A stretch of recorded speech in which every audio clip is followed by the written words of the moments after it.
랍비에게 한 제자가 물었습니다. 선생님, 여호와의 말씀에 토라가 말씀하시기를 왜 너희 마음 위에 여호와의 말씀을 두라 하셨습니까? 여호와의 말씀이 소중하면 우리 마음 속에 두어야 될 텐데 왜 토라는 너희 마음 속에 말씀을 두지 말고 마음 위에 말씀을 두라고 하셨나요? 랍비가 대답해 줍니다. 우리가 현재 그런 것처럼 우리 마음이 닫혀 있기 때문에 우리는 거룩한 말씀을 우리 마음 속에 둘 수 없는 거라고. 그래서 그것을 우리 마음 위에 두면 그러면 그 말씀은 거기 머물러 있다가 우리 마음이 부서지면 우리 마음이 무너지면 그때 비로소 그 말씀은 우리 마음 속에 떨어지는 것이라고. 그렇게 랍비가 대답해 주었더랍니다. 성도 여러분, 오늘 이 랍비의 말에 우리가 동의할 수 있을까요? 주님, 우리 마음 속에 주의 말씀이 없습니다. 우리 마음이 닫혀 있기 때문에 주의 말씀을 우리 마음 위에 둡니다. 하여 우리 마음이 부서질 때 주의 말씀이 우리 마음 속에 떨어지게 하옵소서. 그런 기도 말입니다. 데이비드 포스터 윌리스라고 하는 유명한 작가가 미국의 대학교의 한 졸업식에서 이런 유명한 연설을 했다고 합니다. 모든 사람은 뭔가를 숭배합니다. 우리는 그 숭배의 대상을 선택할 뿐 모든 사람은 뭔가를 숭배하게 되어 있습니다. 어떤 숭배의 대상을 우리가 선택하든 하나님 이외의 다른 어떤 숭배의 대상들은 거꾸로 우리를 산채로 잡아먹습니다. 자기 몸과 자기 미모와 성적인 매력을 숭배한다면 당신은 언젠가 자신이 못생겼다고 느낄 것입니다. 시간이 흐르고 나이가 들어서 이제 주름살이 들게 되면 당신은 아마도 100만 번 이상 죽음을 경험할 것입니다. 권력을 숭배하면 당신은 결국 약하다고 느끼며 살 것이고 두려움에 떨게 될 것입니다. 돈을 숭배한다면 당신은 결국 가난하다고 느낄 것이고 당신이 지성을 숭배한다면 당신의 아둔함이 들통날 찰나에 결국 스스로 멍청하다고 느끼게 될 것입니다. 이런 형태의 숭배는 무의식적인 선택일 수도 있고 어떤 기본적인 설정일 수도 있습니다. 오늘 본문에서 야곱이 하나님을 만나고 있습니다. 하나님을 바로 만나기 전에 아마도 그의 숭배의 대상들이 그의 영혼을 갉아먹고 있었을 것입니다. 그를 산채로 잡아먹던 다른 숭배의 대상을 버리고 하나님께로 돌아오는 이런 찬란한 패배의 이야기가 오늘 성경의 이야기입니다. 지륵 같은 밤입니다. 그 어두움 속에 낯선 사람이 나타나 야곱에게 달려듭니다. 두 사람은 다 바닥에 쓰러졌습니다. 두 몸뚱이가 어둠 속에서 뒹굽니다. 상대방의 얼굴이 보이지 않는 것도 끔찍한데 그들은 밤새도록 침묵 속에 씨름을 합니다. 동트기 전에 상대가 야곱의 허벅지 관절을 건드리자 야곱은 힘을 못 쓰고 쓰러집니다. 그런데 상대방은 야곱을 향해 너가 이겼다. 그렇게 대답해 줍니다. 야곱이 청하여 묻습니다. 당신의 이름을 내게 알려주시옵소서. 상대방은 대답합니다. 어찌하여 내 이름을 묻느냐? 이름을 가르쳐주지 않았습니다. 그러나 그때 야곱의 마음이 부서졌습니다. 야곱의 마음이 무너졌습니다. 그러자 그곳의 이름이 야곱의 마음속에 떨어졌습니다. 브니엘, 이것은 하나님의 얼굴입니다. 야곱의 마음이 무너질 때 야곱은 베델, 하나님의 집을 만나기도 했고 또 그 마음이 부서졌을 때 하나님의 얼굴, 브니엘의 경험을 하게 되기도 합니다. 내가 만드시는 하나님의 자리를 훔치기도 하고 나를 산채로 잡아먹기도 합니다. 그런데 오늘 이 두 사람의 모든 몸에 패배의 자랑스러운 훈정이 새겨집니다. 야곱에게도 그렇고 또 야곱에게 져준 하나님의 몸에도 그렇습니다. 야곱이 이길 수 있었던 이유는 하나입니다. 하나님이 져주셨기 때문입니다. 요한복음 4장에 보시면 사마리아 우물가에서 예수님을 만난 여인의 이야기가 나옵니다. 영생하도록 솟아나는 샘물, 내가 주는 물을 마시는 자는 영원히 목마르지 아니하리라. 이 말을 듣고 예수님을 만난 여자가 물동이를 버려두고 동리로 들어가서 예수 만난 기쁨을 전하게 됩니다. 동네에 들어가 사람들에게 기쁨으로 그가 생수를 만났다고 말할 수 있었던 이유, 여러 가지가 있겠습니다만 다 제하여 버리고 그저 오직 하나만 남긴다면 이유는 하나입니다. 예수께서 목마르셨기 때문에, 예수께서는 목마르셔서 우물가 여인에게 물 좀 달라 말씀하셨기 때문에 이 여인은 목마르지 않았습니다. 예수가 목말랐기에 여인은 목마르지 않았고, 그가 죽으셨기에 우리가 삽니다. 하나님이 지셨기에 야곱이 승리자가 됩니다. 무덤에서 나와서 상한 발로 부활을 향해 걸어가시는 예수님의 모습을 한번 상상해 보세요. 찬란한 패배의 훈장입니다. 오늘 본문에도 그가 브니엘을 지날 때에 해가 돋았고 그는 그의 허벅다리로 말미암아 절었더라. 아름다운 광경입니다. 밤이 맞도록 씨름했던 야복강가에 밤이 있었기에 브니엘의 아침은 야곱에게 허락되었습니다. 고통과 어둠은 제거해야 할 장애물이 아니라 빛과 함께 그 그림자를 끌어안는 중에 우리의 삶은 더 온전해질 수 있습니다. 마음이 부서질 때 우리 믿는 자들의 마음은 산산조각으로 흩어지는 것이 아니라 믿는 자들의 마음은 갈라져서 새로운 존재로 영혼이 열립니다. 야복강가의 역설은 영혼의 진실을 만나는 아름다운 선물로 다가옵니다. 미국의 사회운동가로 여러 해를 활동했고 많은 책을 쓰셨던 파커 파머 그 작가가 여러 책을 쓰셨는데 80이 넘는 나이에 최근에 모든 것의 가장자리에서라는 제목의 책을 쓰셨습니다. 먼 생애 동안 마구잡이로 헤쳐온 오르막내리막길, 그 길의 가장자리에 선 한 노인이 써내려가는 귀한 에세이입니다. 스스로 면밀히 살펴보지 않는 삶은 자기에게도 또 타인에게도 위협이 된다는 거죠.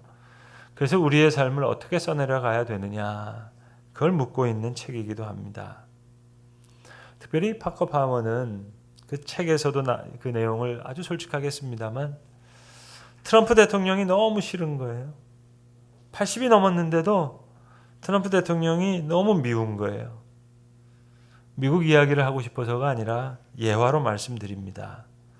우리의 얘기를 하고 싶어서 그렇습니다. 트럼프 대통령이 너무 폭력적이라서 그게 싫은 거예요. 멕시코에 대해서도 폭력적이고, 여성에 대해서 말하는 것도 너무 백인 우월주의의 그 폭력적이고, 자기도 백인 남성인데도 그 대통령을 싫어하는 자기 마음이 함께 폭력적이 되는 것, 이게 너무 마음 아픈 겁니다. 분노 자체는 문제가 아닌데 문제는 분노의 낚싯바늘에 자기가 매번 물리는 거예요. 폭력적이고 함부로 말하는 원칙 없는 대통령에 대해서 분노하면서 자기도 폭력적이 되어가는 거예요. 워싱턴 DC에서 일어나는 일들에 대해서 분노하지 않으면 무관객해지는 것이니까 그렇게 되고 싶지는 않고, 그런데 문제는 계속 그 분노의 낚싯바늘에 자기가 걸려드는 거예요. 항상 기분 나쁜 상태로 남아있고 에너지는 소진되고 마음은 상할 대로 상해지고 80이 넘었는데도 계속 대통령을 미워하고 있으니까 이 파커 파머가 퀘이커 교인이기 때문에 퀘이커 교인들 중에 교사들끼리 모아서 이제 기도 모임을 갖습니다. 그리고 성경을 묵상하면서 기도 모임을 가지면서 내리는 결론이에요. 폭력이라는 것은 그것이 군사행동이건 아니면 미시한 어떤 행위이건 간에 모든 폭력은 고통을 다루는 방법을 달리 알지 못할 때 취하는 행동이다. 그 결론을 맺습니다. 대통령의 폭력도 그렇고 그 폭력을 보면서 분노하는 자신의 폭력도 그렇고 폭력은 고통을 다루는 방법을 달리 알지 못할 때 취하는 행동이다. 전쟁도 그렇고 증오도 그렇고 혐오도 그렇고 다 고통을 다루는 방법을 달리 알지 못할 때 일어나는 일이다. 그걸 발견하고 이제 기도 모임을 갖습니다.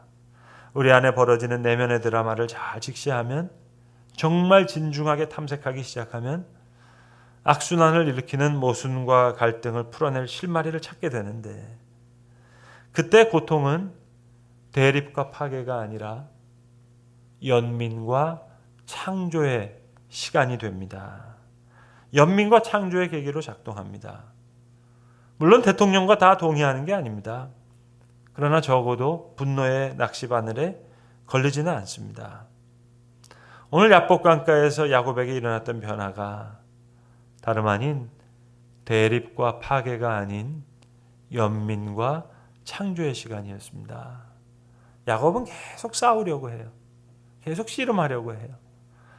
그런데 야곱에게 다가오는 하나님은 연민과 창조의 시각으로 야곱을 바라봅니다. 고통을 나누는 방법을 알지 못할 때 우리가 취하는 행동이 폭력이죠.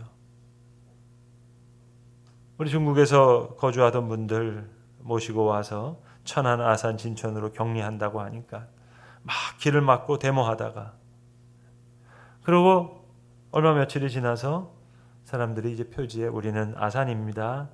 고통과 절망 속에 많이 힘드셨죠. 아산에서 편하게 쉬다가 가십시오. 고통을 다루는 방법을 아니까 폭력을 이기게 됩니다. 분노의 낚시바늘에 물리지 않습니다. 연민과 창조의 계기로 삼습니다. 오늘 야곱 계속 안 놔줘요. 끈질겨요.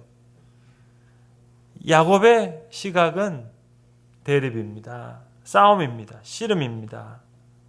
나로 가게 하라 그러는데도 야곱은 내게 축복하지 않으면 가게 하지 아니하겠나이다. 그동안 그가 숭배의 대상으로 삼았던 부와 성공과 아내를 사랑하는 아내를 얻기 위해서 무려 14년간 머슴살이 한 사람이니까요. 그러나 야곱과 씨름하던 하나님의 시각은 연민과 창조였어요. 대립과 파괴와 싸움이 연민과 창조로 바뀝니다. 브니엘의 아침은 그렇게 왔습니다. 그가 브니엘을 지날 때에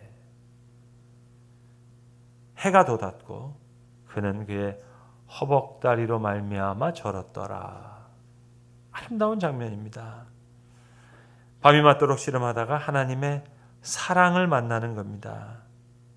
야곱 따지고 보면 자기가 이긴 게 아니잖아요.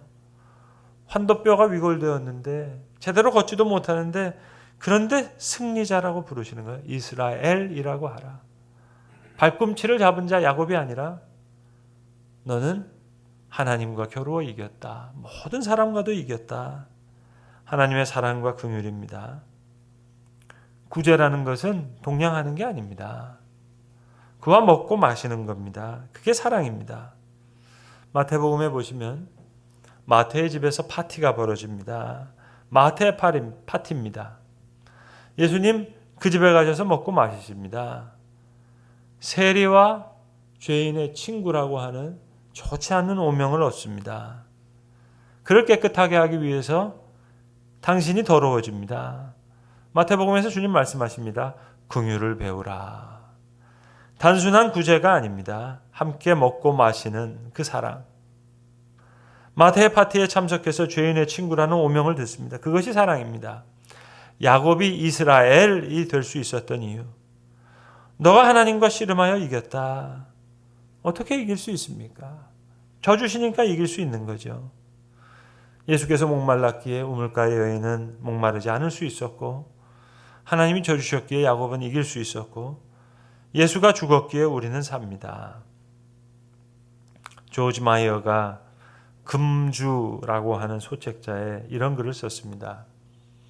알코올 중독 방주의 모임의 느낌을 한마디로 표현한다면 그것은 사랑일 겁니다. 그 우정, 그 이해, 그 동정, 그 정직, 그 공감, 그 친절, 그 긍지, 그 겸손을 모두 아우를 수 있는 단어는 내가 알기에 사랑뿐입니다. 내가 말하는 이 사랑은 예수께서 서로 사랑하라고 말씀하실 때 염두에 두신 바로 그 사랑입니다. 비록 맨발의 주의력도 산만할 수 있지만 이것 중독자들 사이에는 친밀함이 있습니다. 정직함이 있습니다. 긍지가 있습니다. 세상 어디에서도 찾아볼 수 없는 그런 겸손입니다. 지위가 아무 의미도 없는 것은 내가 알기로는 여기뿐입니다. 아무도 아무를 속이지 않습니다. 그들 모두가 여기 있는 것은 스스로 삶을 지저분하게 망쳤고 그래서 다시 시작해 보려고 나섰기 때문입니다. 여기는 가장 소중한 것이 맨 처음 자리에 오는 곳입니다. 나는 교회 모임, 조합 모임, 동지의 모임에 수천 번 더 가보았지만 알코올 중독 방지에 있는 그런 사랑은 보지 못했습니다. 짧은 1시간 동안 높고 힘센 사람은 낮아지고 낮은 사람은 높아집니다. 이렇게 생겨나는 평등이 곧 사람들이 말하는 형제의 의미일 것입니다. 조지 마이어가 교회가 바로 이런 알코올 중독자 방지와 같은 정직과 공감과 긍지와 이해와 의정이 좋으면 좋겠다. 있으면 좋겠다 해서 쓴 글입니다. 연민과 창조의 시간. 여러분 2020년 신앙생활 하기 제일 힘드신 것 같으세요? 지금이 가장 불신앙적인 시대 같아 보이십니까? 그렇지 않습니다. 존 번연이 쓴 철로 역정이 쓰여지는 그 시대에 신앙생활 했으면 신앙생활 잘 하셨을 것 같아요? 아니요. 철로 역정이 출간된 17세기 유럽은요. 신앙생활 하기 좋았던 시대가 아닙니다. 힘들었던 시대입니다. 종교개혁이 일어나고 100년이 지나니까 단일민족 국가들 사이에 정치적인 갈등이 일어납니다. 기독교는 명목상 왕의 종교로 남습니다. 수세기 동안 누렸던 안정된 삶이 폭동으로 산산이 부서집니다. 교회에 대한 유럽 대륙 전체의 확신이 붕괴됩니다. 이 모든 것이 산사태와 같은 불신앙을 낳습니다. 조지 폭스, 조지 히버트, 존 번연 다 이 시대의 인물들입니다. 그때나 지금이나 우리의 심장은 돌과 같이 단단하기 때문입니다. 17세기 인물이었던 조지 허버트가 성전이라는 시집을 짓는데 그 시집에 제일 처음 나오는 시가 제단이라는 제목의 시입니다. 무너진 제단, 부서진 제단, 심장으로 만들고 눈물로 굳혀서 주여 부서진 제단을 당신의 종이 세울 수 있도록 해달라고 기도하는 그런 시예요. 근데 왜 심장으로 이 제단을 짓게 해달라 기도하는 거 하니 심장이야말로 당신만 뵐 수 있는 돌과 같은 그만큼 단단하다는 거예요. 그런 돌과 같은 심장이라는 거예요. 돌과 같은 심장을 이 단단한 내 심장을 각을 떠서 조각을 떼어서 돌과 같은 그 심장을 헐어서 당신의 제단을 만들어 달라고. 그래서 이 돌들이 하나님을 찬송하도록 주의 축복된 희생이 제 것이 되게 해달라고 기도합니다. 가슴만큼 부드러우면서 단단한 것이 없습니다. 그러니 heartbreak, 가슴이 부서지는 것, 그건 축복이죠. 오늘 세월이 흘러 야곱이 집으로 돌아갈 때가 찾아왔습니다. 북쪽 산지에서 충분히 오래 잘 살았습니다. 결혼도 하고 부자가 될 만큼 오랜 세월이 지났습니다. 그는 성공한 사람이었고 흔히 하는 말로 많은 것을 소유한 사람이었습니다. 고령의 아버지인 이삭은 죽은 지 오래됐고 에서가 지난 일을 기꺼이 잊어줄 거라고 생각할 만큼 그런 이유도 충분히 있었을 줄로 압니다. 그러니까 돌아왔겠죠. 하나님은 나는 아브라함의 하나님, 이삭의 하나님, 야곱의 하나님이라 했습니다. 그러니 이제 선물로 약속하신 땅으로 돌아가고 싶습니다. 그 땅은 내게 주신 선물이니까 하나님 주신 선물 자신이 원하는 것 또 얻을 수 있는 것이라고 생각했어요. 그래서 돌아왔습니다. 약속의 땅을 가로막고 있는 것은 오직 야복강 그것뿐입니다. 그러나 이제는 교활함이나 의지력으로 얻을 수 있는 축복이 아닙니다. 선물로만 받을 수 있는 축복입니다. 권력과 성공이라는 것은 그것을 쟁취하려고 힘쓴 자들에게 때로 주어지기도 하지만 하나님의 평화와 사랑과 기쁨, 이 선물은 하나님만이 주실 수 있는 겁니다. 큰 가정을 이루어야겠다. 강력한 권세로 일족을 호령하고 살아보자. 그런 꿈, 자기가 원하는 사람과 결혼하기 위해서 14년 머슴살이 한 사람이라니까요. 그러나 지금은 아닙니다. 화평과 화목과 평화와 사랑과 기쁨, 자기가 사모하는 그 기쁨은 하나님께서만 주실 수 있는 것입니다. 하룻밤 사이에 있었던 싸움이 아니라 20년 걸렸던 싸움입니다. 큰 불이 환하게 타오르는 동력 하늘을 배경으로 절뚝거리면서 고향을 향해 돌아가는 그 모습을 한번 상상해 보세요. 이 속에 인간의 영혼이 하나님의 손에서 받는 찬란한 패배라고 하는 역설적인 승리가 담겨 있습니다. Heartbreak, 마음이 부서지는 것 축복입니다. 환도뼈가 부러지는 것으로 씨름이 끝나지 않았습니다. 마음이 부서지고 가슴이 녹아내리고 나서야 싸움이 끝났습니다. 25절에 야곱의 환도뼈, 허벅지 관절에 붙은 둔부의 힘줄이 부러졌지만 아직 그 싸움과 씨름이 끝이 나지는 않습니다. 29절에 마음이 부서지고 가슴이 녹아내릴 때 비로소 씨름이 끝납니다. 어거스틴의 유명한 말이 떠오릅니다. 위풍당당하게 불의한 길을 가는 것보다 절뚝거리면서 하나님의 뜻 가운데 걷는 것이 훨씬 더 복되다고. 야곱은 뼈아프게 깨달았습니다. 가출을 해도 소용이 없었습니다. 별거를 해도 소용이 없었습니다. 멀리 떠나 있어도 소용이 없습니다. 숨어 산다 해서 될 일이 아닙니다. 반드시 원점으로 돌아와서 화목해야 됩니다. 그러지 않고는 행복할 수가 없습니다. 교만하게 안이하게 죄 가운데 살기보다 차라리 하나님한테 한 대 얻어 맞더라도 쩔뚝거릴지라도 하나님의 뜻을 따라 사는 것이 훨씬 복됩니다. 야곱은 더 중요한 걸 깨달았습니다. 화목이 없는 것도 바로 자기 자신 때문이라는 사실. 다른 이들 때문도 아니요, 가난 때문도 아니고, 자신이 동생이라는 운명을 타고났기 때문도 아니고, 오로지 나 자신에게 문제가 있다는 것. 나 하나의 존재, 나 하나의 사람 되면 문제가 있습니다. 죄인은 쫓아오는 사람이 없어도 두렵다고 혼자서 스스로 두려운 거예요. 변명을 해도 위로가 되지 못하고 성명서를 내도 시원치 않습니다.